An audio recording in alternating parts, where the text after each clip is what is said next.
इस कहानी में हम एक ऐसी लड़की को देखेंगे जिसे म्यूटेंट बना दिया जाता है। उसके आगे 1000 सैनिक एक सेकंड भी नहीं टिक सकते। उसके पास समय को रोकने तक की ताकत है। ये काम उसके लिए बिल्कुल भी आसान नहीं होने वाला, क्योंकि वहाँ उसी के जैसे काफी सारे म्यूटेंट लोग हैं। कहानी की शुरुआत सन 2077 से होती है। यहाँ हमें मेडुसा नाम की एक बहुत बड़ी कंपनी को दिखाया जाता है। इस कंपनी के अंदर लोगों के ऊपर एक्सपेरिमेंट करके उन्हें म्यूटेंट बनाया जा रहा है। ऐसे म्यूटेंट जिनके पास खास ताकतें होंगी और वो किसी से नहीं मर सकते। लेकिन फिर इस कंपनी के बारे में गवर्नमेंट को पता चल गया और उन्होंने एक लड़की एजेंट को वहां भेजा। लेकिन उन लोगों ने उस एजेंट को ही बंदी बना लिया और उसके ऊपर भी वही एक्सपेरिमेंट करने लगे। उस एजेंट का नाम चिंग था। उन्होंने उसकी बॉडी को म्यूटेंट बना दिया था। अब उन लोगों का काम था उसकी याददाश्त को मिटाना, ताकि वो जब भी उठे तो उन्हीं का साथ दे और उसे अपनी पुरानी याददाश्त कुछ भी याद न हो। लेकिन इससे पहले कि मेडुसा कंपनी उसकी यादों को मिटा पाती, वहाँ पर उसके साथी एजेंट पहुंच जाते हैं। वो उन कंपनी वालों को मारना शुरू कर देते हैं। एजेंट का लीडर चिंग की यादें मिटने से पहले ही उसको आजाद कर देता है। साथ ही में वो उनके कंप्यूटर के ऊपर अपना डिवाइस लगाकर उनका सारा डाटा कॉपी कर लेता है और उस डाटा को एक चिप के अंदर रख लेता है। उन सभी का काम खत्म हो चुका था। वो वहाँ से भागने वाले थे, लेकिन इतने में ही उनके ऊपर एक मॉन्स्टर हमला कर देता है। इस मॉन्स्टर को भी मेडुसा कंपनी ने ही बनाया था। सभी एजेंट बचने के लिए उस मॉन्स्टर पर हमला कर देते हैं। वो उसके ऊपर गोलियां चलाने लगते हैं, लेकिन उस पर गोलियों का कोई भी असर नहीं हो रहा था। वो मॉन्स्टर बहुत ही शक्तिशाली था। वो सभी एजेंट्स को बहुत ही आसानी से मारने लगता है। अब वो मॉन्स्टर उन एजेंट के लीडर को मारने के लिए बढ़ता है, लेकिन तभी उसके सामने चिंग आ जाती है। चिंग को थोड़ा थोड़ा महसूस हो रहा था कि उसके अंदर थोड़ी पावर्स आई हैं। वो छलांग मारकर उस मॉन्स्टर के सर पर बैठ जाती है और एक चाकू से उसके सर पर कई सारे वार करती है, लेकिन इससे भी उस मॉन्स्टर को खास कुछ नहीं होता। वो मॉन्स्टर चिंग के ऊपर अपने टेंटिकल से हमला करता है, लेकिन चिंग पहले से काफी तेज हो चुकी थी। वो एक तलवार से उसके सभी टेंटिकल्स को काट डालती है। अब बचे हुए एजेंट वहां से भागने लगते हैं। वो उस दरवाजे को लॉक कर देते हैं, जिससे मॉन्स्टर अंदर ही बंद हो जाता है। उन्हें लग रहा था कि वो सभी लोग बच चुके हैं, लेकिन तभी उनके सामने एक लड़की आ जाती है। ये सफेद बालों वाली लड़की का नाम कैथरीन है और ये भी एक म्यूटेंट है। उस लड़की के पास अनोखी पावर्स थी। वो सभी को हिप्नोटाइज कर देती है। वो एजेंट के लीडर के साथ फ्लर्ट कर उसे अपने वश में करना चाहती थी, लेकिन चिंग के ऊपर उसकी हिप्नोटाइजिंग पावर्स काम नहीं करती, क्योंकि वो खुद एक म्यूटेंट बन चुकी थी। वो जल्दी से भागकर अपने एजेंट साथियों को उसके हिप्नोटाइज से बाहर निकालती है। अब टीम लीडर भागकर कैथरीन के ऊपर हमला कर देता है, लेकिन कैथरीन काफी ज्यादा पावरफुल थी। वो अचानक से गायब होकर उसके सामने आ जाती है और उसे उठाकर बहुत दूर फेंक देती है। टीम लीडर को पता चल चुका था वो एक म्यूटेंट है और वो लोग उसका सामना नहीं कर सकते, इसीलिए वो उस कंपनी की चिप को चिंग को दे देता है और उससे यहाँ से भागने के लिए बोलता है। एजेंट चिंग को भगाने के लिए कैथरीन के ऊपर हमला कर देता है, लेकिन कैथरीन उसे बड़ी ही आसानी से मार रही थी। ये देखकर चिंग को बहुत ज्यादा गुस्सा आता है और वो कैथरीन के ऊपर हमला कर देती है, लेकिन कैथरीन के पास ऐसी पावर्स थी, वो किसी भी चीज को हवा में उड़ा सकती थी। वो मुस्कुराते हुए चिंग को मारने लगती है। वो एक बार पकड़ते ही चिंग को बहुत दूर फेंक देती है। उसके सामने उन सभी का कोई मुकाबला नहीं था। कैथरीन चिंग के बालों को पकड़कर उसे बहुत मारती है। उसके लिए चिंग को मारना जैसे कि एक मक्खी को मारने बराबर था। अब चिंग की हालत बहुत ज्यादा खराब हो चुकी थी। देखने से लग रहा था कि वो मरने वाली है, लेकिन तभी उसके डीएनए के अंदर कुछ बदलाव होते हैं। उसके शरीर में कुछ बदलाव होने लगते हैं। इसके बाद यहाँ क्या हुआ यह हमें नहीं दिखाया जाता। सीन शिफ्ट होता है और हमें मेडुसा कंपनी का मेन हेड दिखाया जाता है। यहाँ हमें मेडुसा कंपनी के मैनेजर को दिखाया जाता है। उसने चिंग के लीडर को किडनैप करके रखा हुआ था। वो उससे चिंग के बारे में पूछ रहा था, लेकिन एजेंट चिंग के बारे में उसे कुछ भी नहीं बताता। अब वो उससे उसकी कंपनी की चिप के बारे में पूछता है, लेकिन एजेंट उसकी किसी भी बात का जवाब नहीं देता। इस बात से गुस्सा होकर मैनेजर उसे बहुत मारता है और उसे जान से मार डालता है। अब सीन शिफ्ट होता है और हमें चिंग को दिखाया जाता है। उसकी आंख खुलती है और वो देखती है वो एक अनजान घर में लेटी हुई थी। उसके सामने उस घर में एक लड़का बैठा हुआ होता है। चिंग को होश आते ही वो लड़का चिंग के पास आने लगता है। वो चिंग को अपने बारे में बताता है, लेकिन चिंग को अचानक से गुस्सा आ जाता है। वो एक हाथ मारती है और वो लड़का बहुत दूर जाकर गिरता है। इससे हमें पता चलता है कि चिंग की पावर्स भी बढ़ चुकी हैं। अब चिंग उस घर से बाहर भाग जाती है। वो लड़का भी उसके पीछे पीछे आने लगता है। चिंग उस शहर को बड़ी ही अजीब तरीके से देख रही थी, यानी कि वो अपनी याददाश्त भूल चुकी थी। मेडुसा कंपनी उसकी याददाश्त मिटाने में कामयाब हो गई थी। तभी चिंग के पास वो लड़का आ जाता है। वो चिंग को समझाने की कोशिश करता है, लेकिन चिंग उसकी गर्दन पकड़ लेती है। तभी एक वर्कर वहाँ सीढ़ी पर से गिर जाता है, लेकिन उसके गिरने से पहले ही चिंग अपनी पावर से उस जगह को फ्रीज कर देती है। वो समय को रोक देती है। ये सब कैसे हुआ उसे भी समझ नहीं आता, लेकिन अब वो भागकर उस वर्कर को बचा लेती है। यानी कि चिंग के अंदर ये पावर भी आ चुकी थी कि वो कुछ सेकंड के लिए वक्त को रोक सकती थी।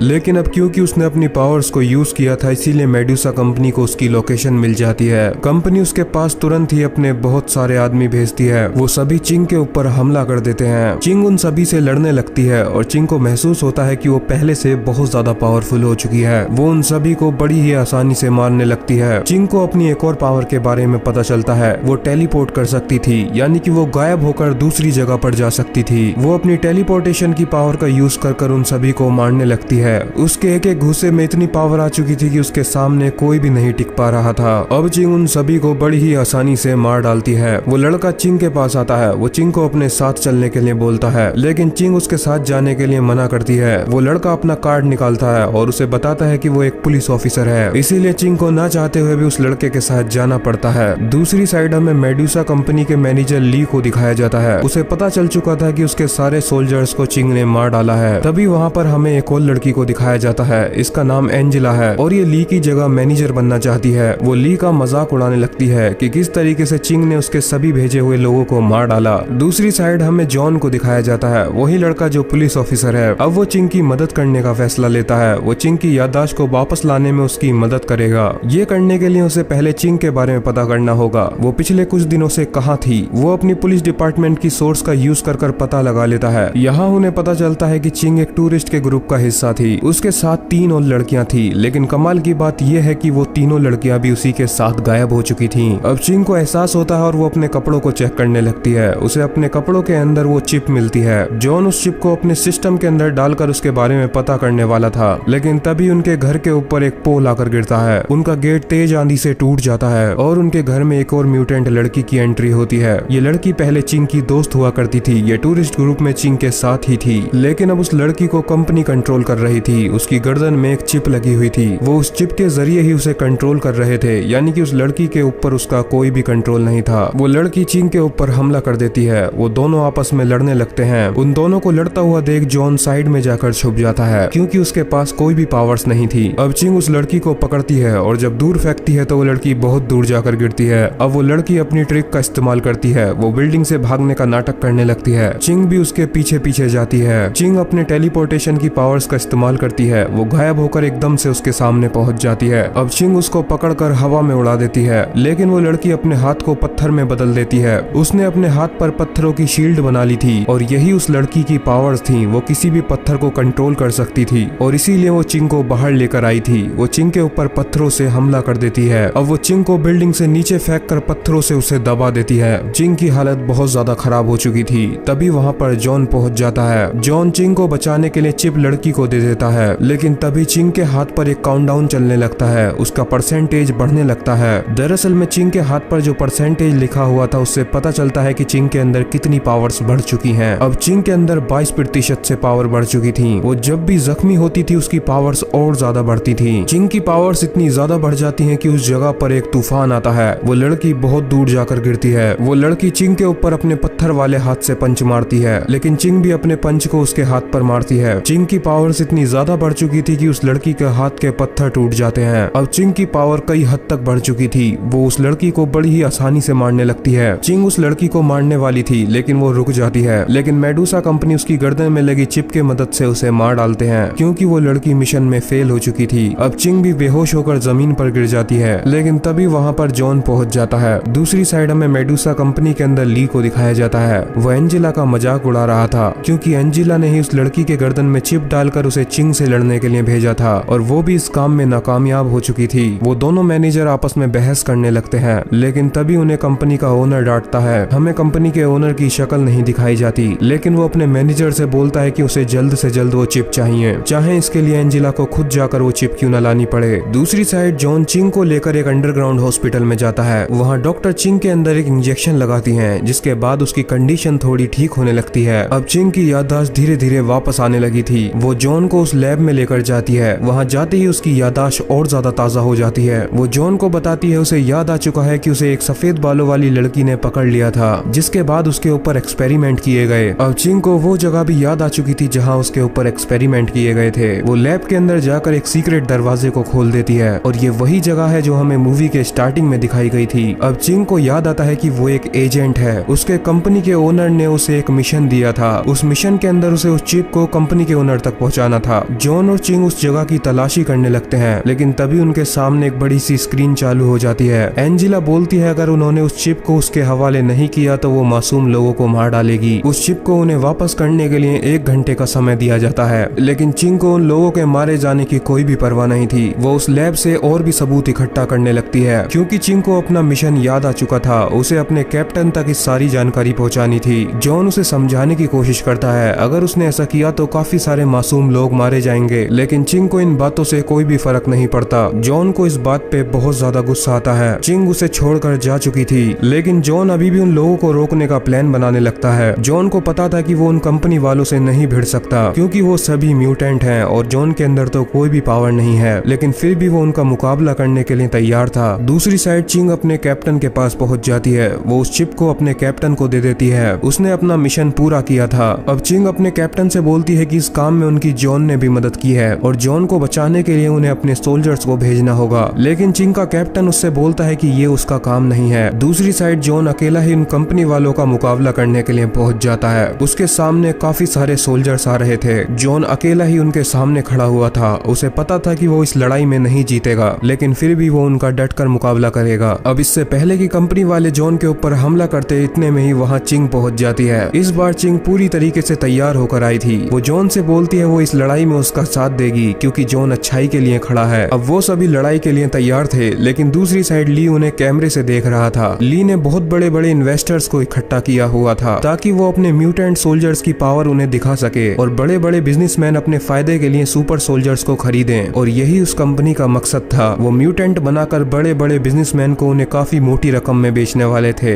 बहुत सारे सोल्जर्स चिंग के ऊपर हमला कर देते हैं, लेकिन चिंग टेलीपोर्ट होकर उनके सामने पहुंच जाती है। वो एक ही झटके में काफी सारे सोल्जर्स को मार गिराती है। वो सोल्जर एक तरीके से जाम हो चुके थे और चिंग बहुत तेज भाग रही थी। चिंग गायब होकर उन सभी सोल्जर्स को मार रही थी, लेकिन दूसरी साइड इसी बीच एंजेला जॉन को पकड़ लेती है। वो जॉन के सीने पर चाकू घुसा देती है और चाकू से उसके सीने पर काफी सारे वार करती है। ये देखकर चिंग को बहुत ज्यादा गुस्सा आता है। वो एंजेला की तरफ भागती है, लेकिन एंजेला भी उसकी तरफ आ रही थी, क्योंकि एंजेला भी एक म्यूटेंट है। वो चिंग से बहुत ज्यादा तेज थी और उससे काफी ज्यादा पावरफुल थी। वो चिंग के पेट के अंदर चाकू घुसा देती है और उसके उसी जख्म पर चाकू से बहुत बार हमला करती है। चिंग की हालत दोबारा से खराब होने लगी थी। चिंग के डीएनए बदलने लगते हैं और उसकी शक्तियां बढ़ जाती हैं। चिंग की पावर बढ़ते ही इस बार वहाँ पर एक लिक्विड की लहर आती है। एंजेला बहुत दूर जाकर गिरती है, लेकिन एंजेला को तो अब लड़ाई में मजा आना शुरू हुआ था। वो बड़े ही कूल तरीके से खून को चाटने लगती है, लेकिन उसे अंदाजा नहीं था कि चिंग कितनी ज्यादा पावरफुल हो चुकी है। चिंग भागती है और गायब होकर अचानक से उसके पीछे आ जाती है। वो चाकू से एंजेला की गर्दन काट देती है